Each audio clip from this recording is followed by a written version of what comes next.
suelen desestabilizarlos más fácilmente. El embarazo es un tema, ¿no? Hay muchos desencadenamientos que se producen por un embarazo. Porque bueno, hay que simbolizar que en el cuerpo hay otro. Bueno. ¿No? Entonces ahí el registro de lo simbólico tiene que tener la capacidad de absorber esa nueva situación y de poder representarla.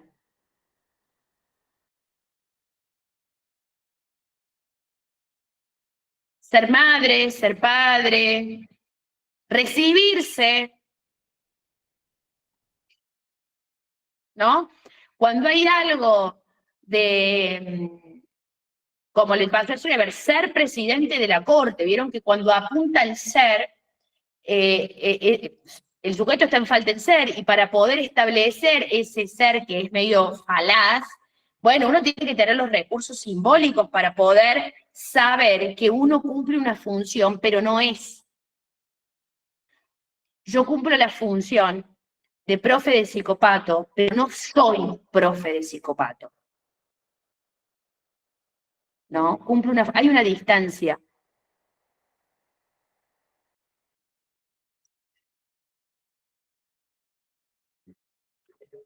Bueno, chicos, empezamos el práctico. Porque si no, no llegamos. Yo le subí en el ABP una guía. ¿Por qué? Bueno, le subí una guía en ABP porque el caso completo de Schreber, la lectura y el desarrollo completo que hace Freud, es eterno. Entonces, en lo poquito que nos queda de la clase, yo prefiero que, al caso, deberían haberlo leído. Deberían. Capítulo 1 y capítulo 2 son medianamente el historial, el relato, que no es un caso. Ustedes saben que Schreber no fue paciente de Freud, sino que a partir de las memorias que Schreber escribe, Freud, que estaba muy interesado en poder diferenciar qué era lo propio de la paranoia, hace las elucubraciones que hace.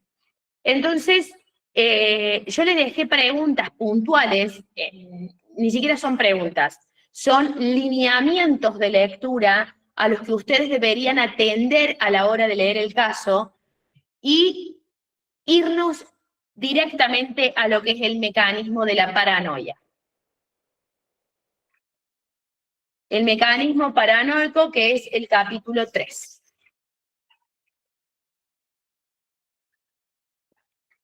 Entonces,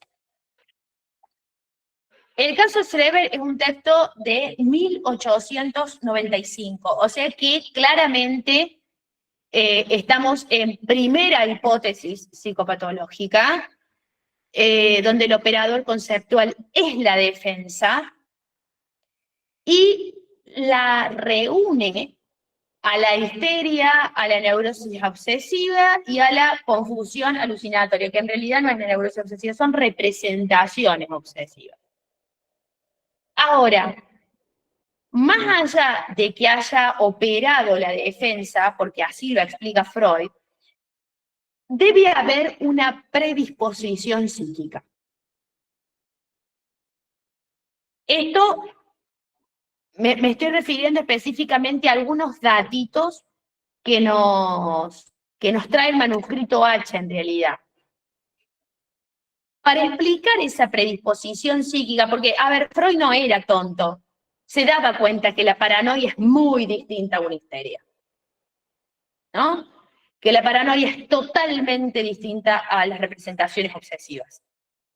Lo que él estaba dando cuenta quería saber cómo a nivel psíquico, qué es lo que había ocurrido a nivel psíquico para que los resultados fueran esos. Entonces lo que estaba tratando de dar cuenta es de un mecanismo, y él aúna ese mecanismo a partir de la defensa. Ahora, también habla de una predisposición.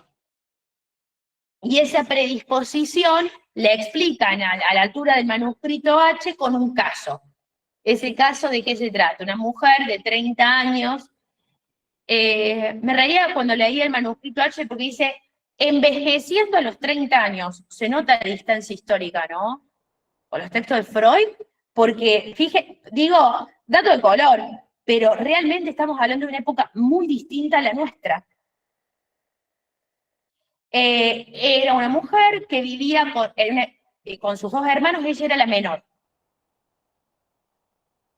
Durante algún tiempo, en la casa donde ellos vivían, habían alquilado a un tipo que era un intelectual y un tipo muy viajado, que se hospedaba durante algunos intervalos de tiempo, unos lapsos de tiempo, en esa casa. El tipo en 2 oportunidades se hospeda ahí por varios meses, hasta que definitivamente se va. Cuando se va, las hermanas mujeres lamentan la partida de este hombre tan inteligente, instruido y todo lo demás, hasta que la hermana más chica le cuenta a la hermana más grande que en un momento ella estaba acomodando el cuarto, limpiando, ocupándose de esas cuestiones, mientras él todavía estaba en la cama. Entonces la llama, le pide que se acerque y le pone las manos en el pelo. Ella cuenta esta situación a su hermana y a partir de ahí se desata un delirio, dice Freud, de ser notada y de persecución.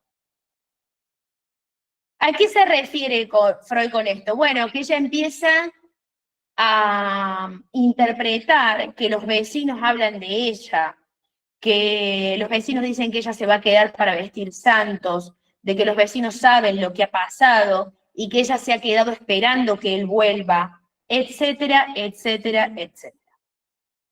También se da cuenta Freud de que este delirio no era permanente, justo con las preguntas que habían estado haciendo ustedes. No es permanente, sino que en algunas semanas, durante algunas semanas, tomaba cierto impulso, cierta efervescencia, este delirio, y después había algunas semanas que este delirio decaía hasta que volvía a recrudecer. Es decir, que el delirio no es permanente, tiene sus intermitencias. Es lo que Freud le llama nuevos oleajes de paranoia.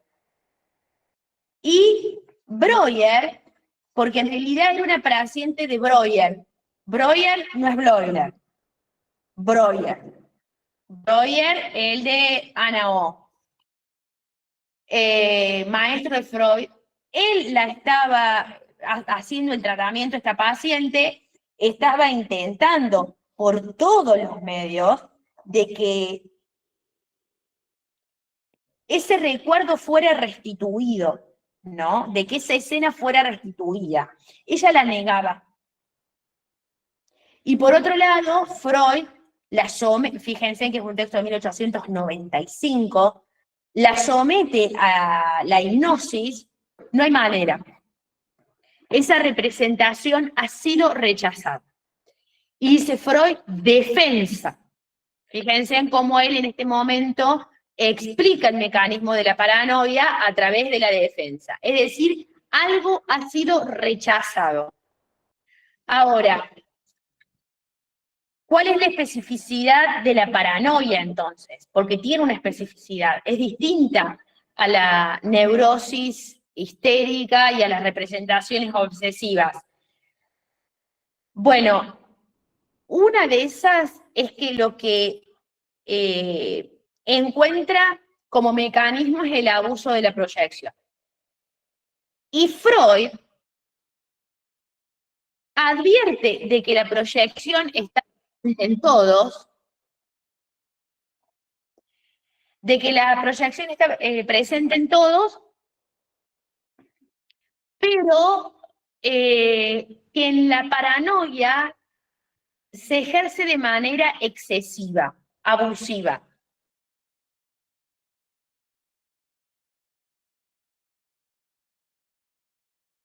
¿Qué es lo que hace el abuso de proyección?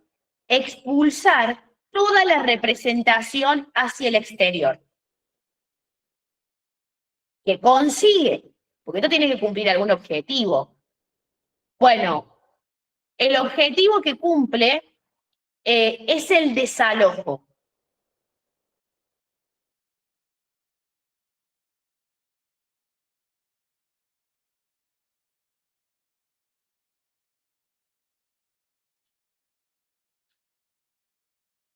Este mecanismo de abuso de la proyección opera en todos los tipos de paranoia, dice Freud. Después los empieza a diferenciar, porque él quería encontrar, de alguna manera, esa célula elemental de la paranoia que pudiese aunar a todos los casos diferentes de paranoia, no importa su delirio.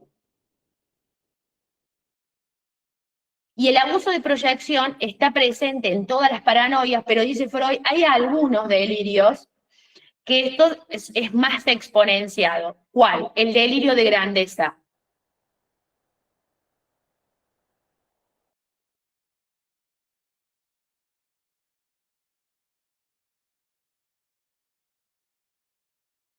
Después vamos a ver por qué. Cuando él introduce yo, un hombre, amo a un hombre, y hace las reversiones gramaticales de cada una de las formas de delirio, nos dice de que el yo queda totalmente por fuera de la ecuación.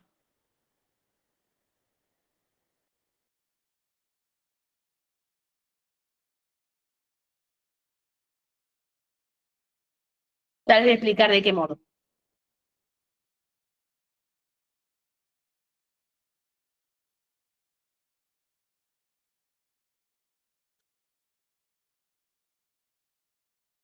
Ahora, ¿cuál es la especificidad de la paranoia? ¿Qué es lo que pasó? Freud lo explica a partir de, ya en el caso Schreber propiamente dicho, en términos libidinales. Y que hay algo del deseo homosexual que se relaciona con el delirio de persecución. Fíjense porque esto es un detalle. La fantasía de deseo homosexual. La fantasía ya no necesita el acontecimiento efectivamente producido, Freud. Ya habla de fantasía. Y dice que la paranoia no es evidente en la etiología sexual, como lo es la histeria. No, en la histeria sí es evidente el contenido sexual en cada una de esas manifestaciones histéricas. En la neurosis obsesiva también. Dice Freud, en la paranoia ese contenido sexual no es tan evidente. Ahora, hay en la motivación ciertas contradicciones respecto a las postergaciones sociales, y ahí él se mete un poco de que en realidad ha habido mociones homosexuales en el desarrollo libidinal. Y esas mociones homosexuales son después desviadas de su meta hacia otros fines sociales, el amor a la humanidad, la camaradería, la capacidad de tener amigos, y que se han desviado de su meta, pero de modo alguno, dice Freud, significa que se hayan eliminado. Es decir, que esas mociones homosexuales persisten.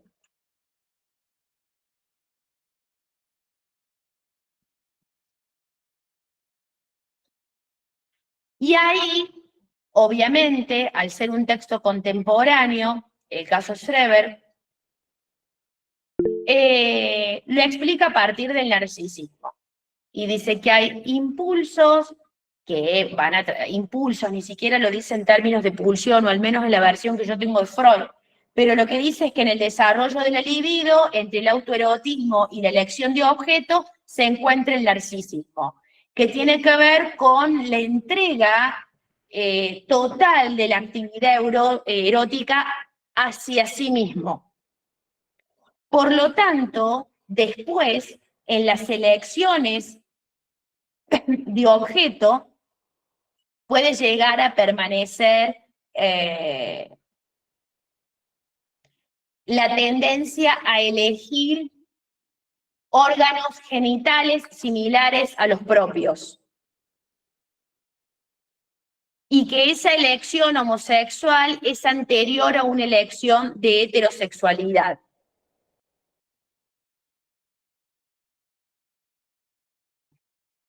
Les voy a leer una parte, vamos a hacer que hable Freud.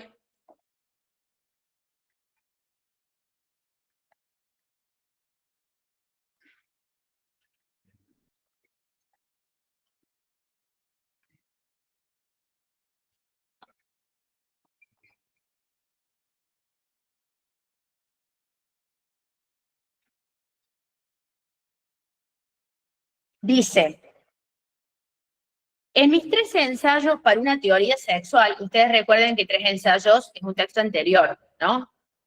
3 ensayos de 1905. No, 1909. Después, alguna ayudante o adscripta que quiera chequear ese dato, me voy a quedar con la duda. He manifestado la opinión de que cada uno de los estadios de la evolución de la psicosexualidad integra una posibilidad de fijación. O sea, el punto es la fijación. Podemos aislar un primer elemento. Y con ello la disposición a la neurosis. Esto ya Freud lo había dicho respecto a la neurosis. La fijación cumple un papel muy importante. Aquellas personas que no han logrado salir por completo del estadio del narcisismo, integrando por tanto una fijación al mismo, que puedan actuar en calidad de disposición a la enfermedad. Hay una fijación al narcisismo. Corren riesgo de que una crecida de la libido que no encuentre otra derivación distinta imponga sus instintos sociales una sexualización y anule con ello las sublimaciones logradas en el curso de la evolución. A un tan resultado puede llevar todo aquello que provoque un retroceso de la libido, una regresión. Esto es tanto una intensificación colateral por desilusiones experimentadas, como un retroceso directo por el fracaso de las relaciones sociales, con hombres, con mujeres, y una intensificación general de la libido, o sea que habla también de una frustración. Dice, aquellas personas que cuentan con una predisposición, ¿cuál es la predisposición? La fijación narcisista, corren el riesgo de que en algún momento posterior, debido a una frustración, lo que ocurra sea una regresión. ¿No?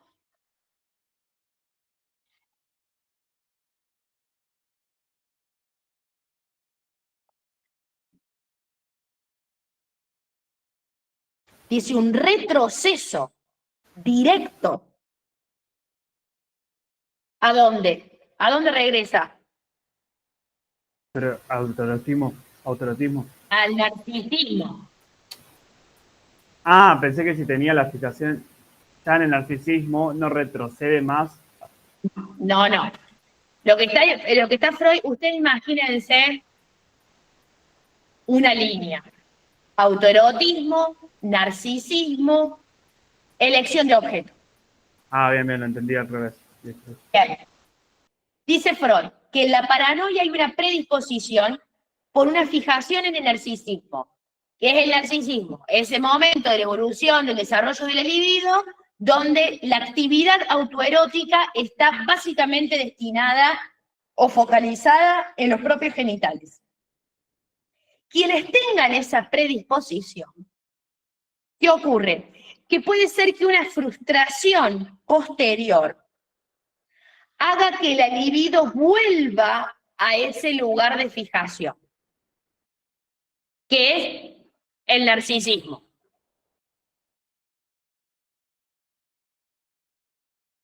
Y ahí dice lugar en el cual se hallaría localizada la disposición de la enfermedad. Entonces, ahora entendemos por qué la segunda hipótesis psicopatológica le dice psiconeurosis narcisista. Porque él entiende de que estas patologías tienen que ver con qué. Más allá de la defensa, lo que ocurre es una fijación. El mecanismo paranoico, a la altura de los desarrollos del caso Schreber, Freud los explica como una fijación narcisista y que después una frustración posterior puede provocar un retroceso a ese momento de fijación.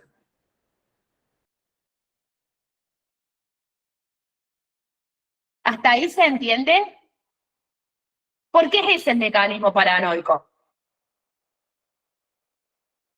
Abuso de proyección, abuso de proyección. Y por otro lado, una fijación en el narcisismo.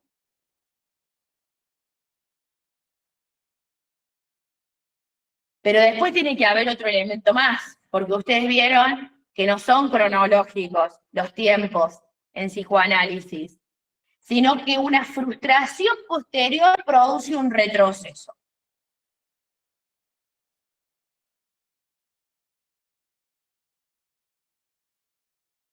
Vieron que Freud después adjudica el que él no haya podido ser padre, por ejemplo, Schreber, ¿no? Esa frustración produce esa regresión, ese retorno. Hasta ahí vamos. Si alguien quiere leer el chat, pues yo no puedo leerlo.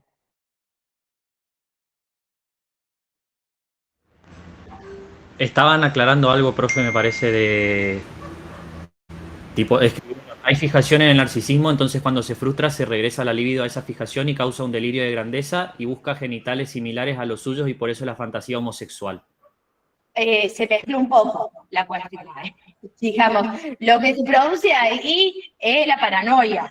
Después el delirio veremos si es un delirio de persecución, si es un delirio de grandeza, si es un delirio de celos, una erotomanía. Vemos qué pasa.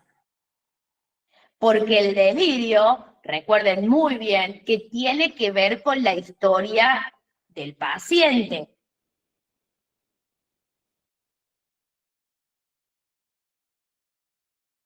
Vamos a ver qué modalidad va a tomar ese delirio. No lo podemos saber a priori. Lo que está dando Freud es la célula elemental de la paranoia. ¿Cómo se constituye una paranoia? Por fijación, frustración, regresión. Profe, y hay una parte en el texto, en la página 63, que habla de lo que nosotros consideramos la producción patológica, la formación del delirante, es en realidad el intento del restablecimiento o la reconstrucción. Ay, sí. ¿Esa es como una tercera fase, sería? ¿O no me queda muy claro eso, como...? El delirio es una reconstrucción. Nosotros no tenemos noticia de la psicosis hasta que no aparece. Recuerden, yo les doy la indicación, retomen el texto Opacidad del diagnóstico de Muñoz, porque nosotros nos anoticiamos de una psicosis cuando ya se produjo o el delirio o la alucinación. Claro, Digo, no tenemos contacto anterior. No sabemos. Esta paciente que yo les cuento de casi 60 años, que todo supuestamente había sido lo previsto, comúncito, común y corriente, sin grandes modificaciones. Ella ve el mensaje que el marido le estaba escribiendo a esta amiga de toda la vida, y a ella es estructura delirante. Ese delirio hace que nosotros advirtamos que lo que hubo antes también era psicosis. Claro, pero ¿hay un restablecimiento? O sea, porque dice que después reconduce la libido al exterior, al mundo exterior. Y eso como... Una reconstrucción, después yo les pido que revisen el texto de pérdida de realidad, la neurosis y la psicosis, ahí ocupa un lugar, porque hay algo que ha sido rechazado. Es un agujero el que queda. Y ese agujero de alguna forma tiene que ser emparchado, le podemos decir emparchado. Ese parche es el delirio. Digo, cuando hay un desalojo de qué bello debe ser una mujer en el momento del acoplamiento, desalojo de esa representación. Bueno, ¿qué viene en su lugar? Claro, el delirio. El delirio. Primero, un delirio totalmente hostil hacia el yo. Fletching es un almicida, me quieren usar como si fuera una puta, me entrega a los enfermeros. Después, si tienen la oportunidad de leer Memorias de un neurópata. Y después viene otro delirio, otra construcción de delirante, pero él reconstruyó su realidad. Él da testimonio de cómo, lindo equívoco freudiano, de cómo Dios quiere volver a traer la buenaventuranza con él. Hay una reconstrucción de la realidad. La realidad de Schreber antes de esa desestabilización a lo que fue su vida después, una realidad totalmente distinta. Pero lo reconstruyó. ¿Por qué lo reconstruye? Lacan dice lo siguiente, que hasta que aparece el delirio hay un estado de perplejidad. Lo vamos a ver cuando veamos diacronía de la psicosis, que no recuerdo si lo tiene que dar el profesor o yo. Hasta que se puede responder con el delirio, restaurar con el delirio, lo que hay es perplejidad. Es decir, el sujeto frente a un agujero.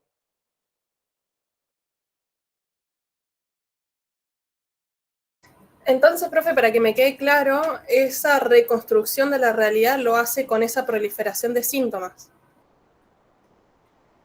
De fenómenos. Fenómenos, ok. Sí, Lacan le llama en el seminario 3 fenómenos psicóticos. ¿No? Ok. Pero traten de... para Freud sí son síntomas, delirio, le llaman generalmente delirio, ¿no? Creo que es un intento también de poder acomodar su teoría, ¿no? El síntoma es una formación del inconsciente, pertenece a otro registro, lo podemos decir en Lacan.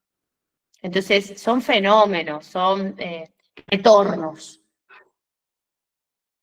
Son retornos. Y ahí me parece que viene lo más importante de todo, porque lo que dice Freud, la verdad que es impecable la formulación de él, al menos el intento, por más de que después le demos la vuelta a esto, el intento de explicar algo que la psiquiatría andaba buscando en los senos paranasales, si había una lesión en el lóbulo temporal, si se trataba de una intoxicación o se trataba de algo hormonal. Freud lo ubica en una frase y en las contorsiones gramaticales de una frase. Es impecable. Freud es más lacaniano que Lacan en el seminario 3. Entonces, lo que Freud dice es que todo parte, así dice, todo parte de una fantasía. Yo, un hombre, lo amo a un hombre. Y a partir de ahí, las contorsiones que va sufriendo en cada una de las modalidades del delirio. ¿Qué pasa en el delirio persecutorio? Lo que se contradice es el verbo. No lo amo, lo odio. Y por proyección, él me odia, me persigue, por lo tanto, bueno, yo tengo derecho a odiarlo. Si tuviésemos que ubicar algún momento del delirio de Schreber, Flesching, ¿no? Ese momento donde Flesching es el almicida y su perseguidor. Ese es delirio puramente persecutorio, podríamos decir. Tiene la característica, el tinte de la persecución. En la erotomanía, ¿qué se contradice? El complemento. Entonces, yo no lo amo a él. Amo a ella. Por proyección, ella me ama. La amo a ella porque ella me ama.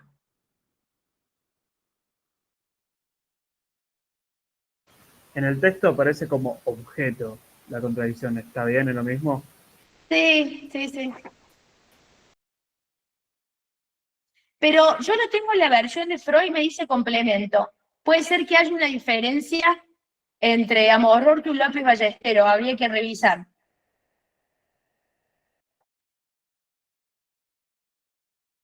¿Lo anotamos de las dos formas por las dudas? O... Duda. ¿Ustedes sabían que la erotomanía es un rasgo característico de la histeria? Digo, para no ponernos muy puristas, ¿no? La erotomanía se presenta no en no en la certeza delirante. Lo que no está en la histeria nunca es la certeza. Es una duda. ¿Me ama o no me ama? Deshoja margaritas. Pero ama a partir de poder avisorar que en el otro algo del deseo ocurre. Entonces, está autorizada a amar porque el otro ama. Hay algo de la erotomanía en la histeria que se pone en juego. Y ojo, que es difícil de trabajar con eso. Pues si no parece que la psicosis fuera nuestro paciente más complicado. Oh Dios, por favor, algunos obsesivos que uno ya no sabe qué hacer, en ese letargo de la obsesión, en esa lentitud en sus movimientos y en el vértigo de la histeria, que no te alcanzaste a noticiar de algo, que viene algo totalmente nuevo y son salidas inesperadas, ¿no? Entonces, la erotomanía es un rasgo de la histeria. Y para ser justos y distribuir delirios, en la neurosis obsesiva hay mucho de la paranoia. El otro lo quiere cagar, el otro lo va a estafar. Esto es mío, el otro no me lo vaya a robar, porque el obsesivo piensa que él tiene cosas. Bueno, malas noticias. Después están los celos delirantes. Y ahí es medio raro todo, ¿no? Porque él lo que pone es un ejemplo de los hombres que son alcohólicos y están en una taberna entre hombres y deducen de que, bueno, no soy yo quien ama al hombre en esa reversión de la frase, es ella quien lo ama y ahí se desprende totalmente el yo. El yo queda por fuera, por eso dice ahí no es necesaria la proyección en la de los celos, sino que el yo quedó totalmente por fuera, porque ella lo ama a él.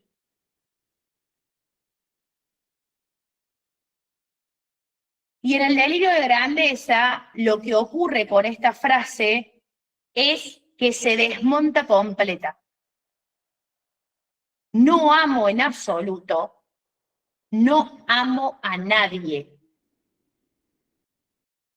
Es decir, que los otros desaparecen totalmente. Y como la libido debe encontrar algún objeto, yo me amo yo. Solo me amo a mí mismo.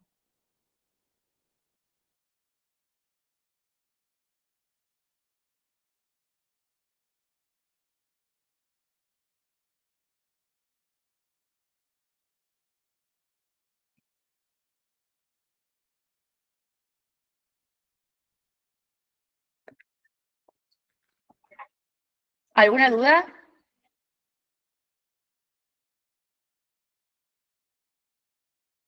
No, profe. Entonces, en psicoanálisis, dice Freud, hemos hecho surgir en general de la represión los fenómenos patológicos, examinando más de cerca el proceso así denominado por nosotros, veremos que es posible dividirlo en 3 fases precisamente diferenciales. La primera fase consiste en la fijación, premisa y condición de toda represión. El hecho de la fijación definido que un instinto, una parte de un instinto no sigue la evolución prevista como normal y permanece en un estado infantil, esa es la fijación. La segunda fase es la represión propiamente dicha, la que hasta ahora nos hemos referido preferentemente, tiene su punto de partida en los sistemas del yo, o sea, para Freud la represión la hace el yo.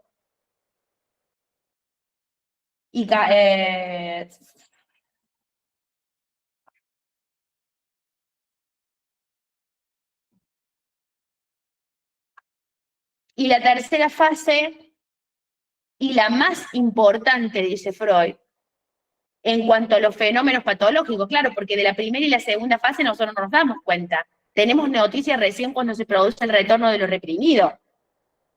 Dice, la tercera fase, y lo más importante en cuanto a los fenómenos patológicos, es el fracaso de la represión con la irrupción y el retorno de lo reprimido. Esta irrupción tiene su punto de partida en el lugar de fijación. ¿De dónde retornan? Bueno, retornan del lugar donde ocurrió la fijación.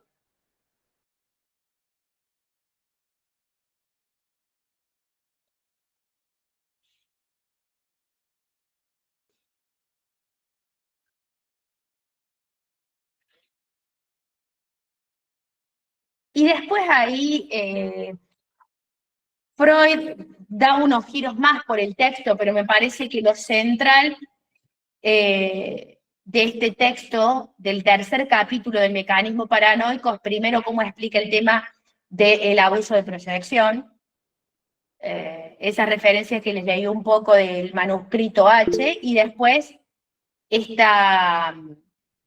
cómo ocurre entendido en términos libidinales el mecanismo paranoico, cómo se produce, y después las formas de delirio a partir de los torcimientos que va haciendo sobre esa frase.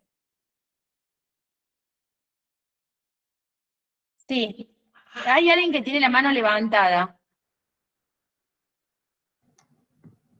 Sí, profe, le hago una consulta. En la última parte dice, yo me amo yo, solo me amo a mí mismo. ¿Eso seguiría siendo delirio de grandeza? Sí, sí, eso sería grandísimo. Yo no amo a nadie. Ahora, la libido tiene que encontrar algún lugar, algún destino. Solo me amo a mí mismo. Reto. Bien, muchas gracias. Ahí quedó la libido. ¿Qué momento del caso de Schreber podríamos ubicar acá?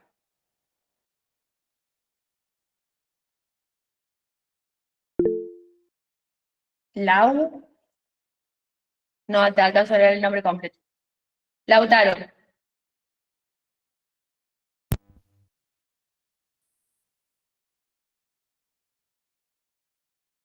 No se te escucha, Lautaro.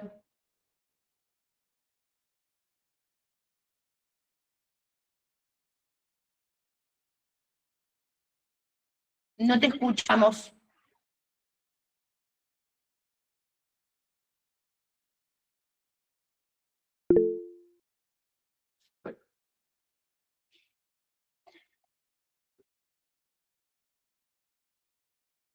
Sí.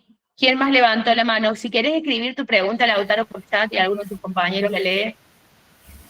Yo, profe, la ley de grandeza es cuando él tipo plantea que se iba a reproducir para tener llaveritos y como salvar el mundo, una cosa así, ¿o no? No digan eso después, ¿no? Porque lo de los escreverianitos es mío. Ah, No, ok. el delirio de grandeza tiene que ver justamente cuando él es no cualquier mujer. Él es la mujer de Dios. Ok. Y va a poblar el mundo para traer la buena aventuranza. Ok. Profe, yo no le escuché a usted, me parece que lo dijo. Yo vi la película de Schreber y la verdad es que impactada me quedé. Me acuerdo cada detalle, la escucho hablar a usted y más lo que leí del texto y es como cómo una persona puede pasar por todo eso, o sea, esa conexión con Dios, una mano levantada, un dedo al cielo, una luz, es muy impresionante, muy impresionante. Bueno, yo creo que el caso Schreber, Freud lo toma porque no es que Freud no había tenido nunca pacientes paranoicos, ni esquizofrénicos, pero yo creo que es elegido por el nivel de detalle que tienen los testimonios de Schreber en las memorias de un neurópata, y la verdad es que es un caso que tiene todos los colores.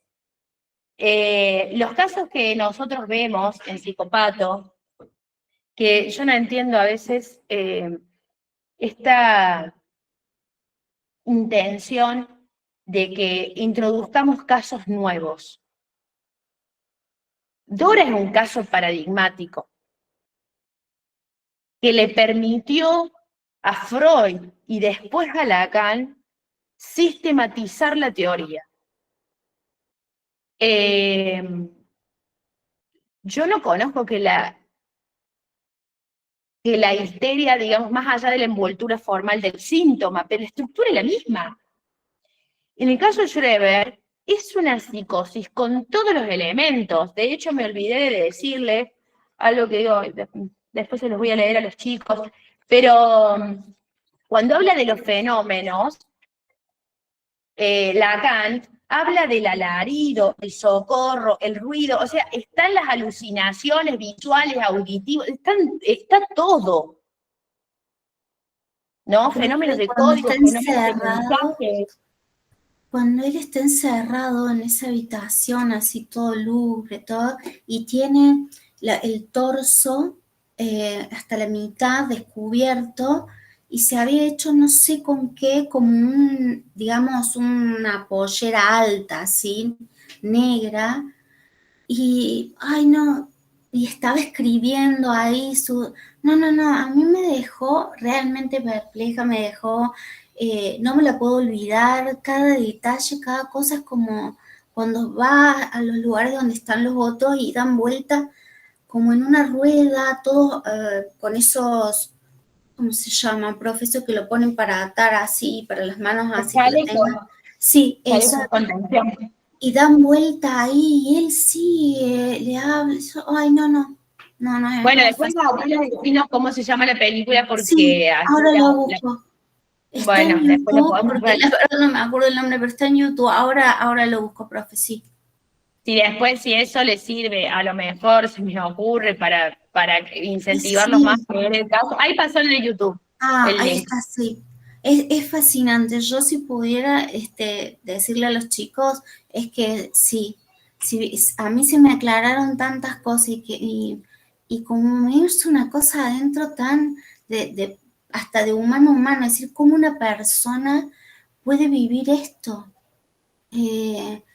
Una oscuridad, una cosa muy terrible. Fue verlo así, pero maravilloso. Bueno, la psicosis lo que tiene es esa espectacularidad, ¿no? Pero digo, para que no quede asociado solo a la psicosis. En la neurosis hay elementos muy llamativos, muy llamativos. No piensen nunca un neurótico como, es un paciente más fácil, por Dios, porque el neurótico digamos, no se puede entenderlo en esos pares opuestos.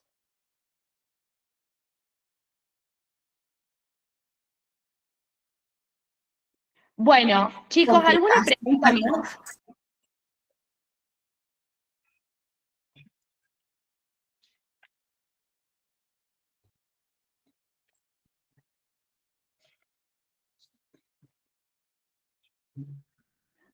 Bueno, yo creo que por ser viernes y habernos tenido que aguantar 3 horas entre nosotros, el profesor Swen no ha podido acompañarlos en el teórico, yo hice lo posible, digamos, son teóricos que yo ya he dado en otras sedes, he dado en la Nacional, pero bueno, siempre dar los contenidos de un adjunto o del titular implica una ansiedad extra. Así que gracias por la paciencia de varias cuestiones, de que a veces las cuestiones tecnológicas no funcionan, y por otro lado, yo lamento profundamente de que no tengamos aulas disponibles. Yo creo que en marzo esto va a estar resuelto, pero digo, la predisposición de ustedes de estar atentos hacia el Instagram minuto a minuto se agradece. Así que nos vemos el miércoles de la semana que viene. Gracias, profe, por la clase. La clase fue hermosa, profe. Gracias, profe. Gracias, profe. Gracias, profe. Muy Gracias, profe. Chao. Chao, profe, hasta luego. Gracias.